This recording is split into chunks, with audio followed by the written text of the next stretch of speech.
ఎప్పుడో 6 సంవత్సరాల క్రితం మా మ్యారేజ్ అయిన తర్వాత షాపింగ్‌కి వెళ్తే గిఫ్ట్ వచ్చిన ఇండక్షన్ స్టవ్ బయటికి తీయాల్సొచ్చిందండి ఈరోజు.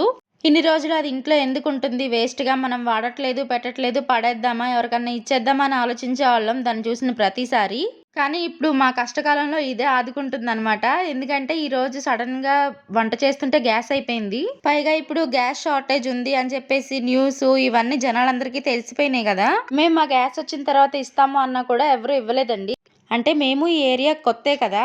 మేము నిన్న అంటే సాటర్‌డే వెళ్ళామండి గ్యాస్ కంపెనీకి. ట్రాన్స్‌ఫర్ పెట్టుకుంటాం కదా వైజాగ్ నుంచి. నెక్స్ట్ డే ఇంటికి డెలివరీ చేసేస్తామన్నారు. కానీ రాలేదనమాట. ఈరోజు సండే ఇంకా సడెన్‌గా అయిపోతే ఇంకా ఇండక్షన్ స్టవ్ మీద వంట చేసేసాను ఇంకా మొత్తం. అప్పుడు అనిపించిందండి అనవసరంగా తిట్టుకున్నాను ఇండక్షన్ స్టవ్‌ని ఎప్పుడు చూడు తుడుచుకొని పక్కన పెట్టుకోవాల్సొస్తుంది. ఏం వాడట్లేదు దీంతో ఏం యూజ్ లేదు అని చెప్పి. 3 డేస్ వరకు రాలేదండి గ్యాస్. 3 డేస్ నేను ఫుల్ వంటంతా ఇండక్షన్ స్టవ్ మీదే చేశాను.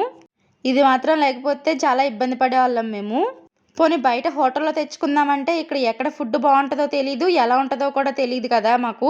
అలా మా ఈ కష్టకాలంలో మమ్మల్ని ఇండక్షన్ స్టవ్ అయితే ఆదుకుంది. ఈరోజు సండే 2 చికెన్ కర్రీస్ వండడానికి ప్లాన్ చేసుకున్నాను. ఒకటి పారం కోడి, ఇంకోటి మామూలు బ్రాయిలర్ కోడి అనమాట. వీడియో ఎలా అనిపించింది? నచ్చిందా? నచ్చితే లైక్ చేసి సబ్స్క్రైబ్ చేసుకోవడం మాత్రం మర్చిపోద్దు. బాయ్.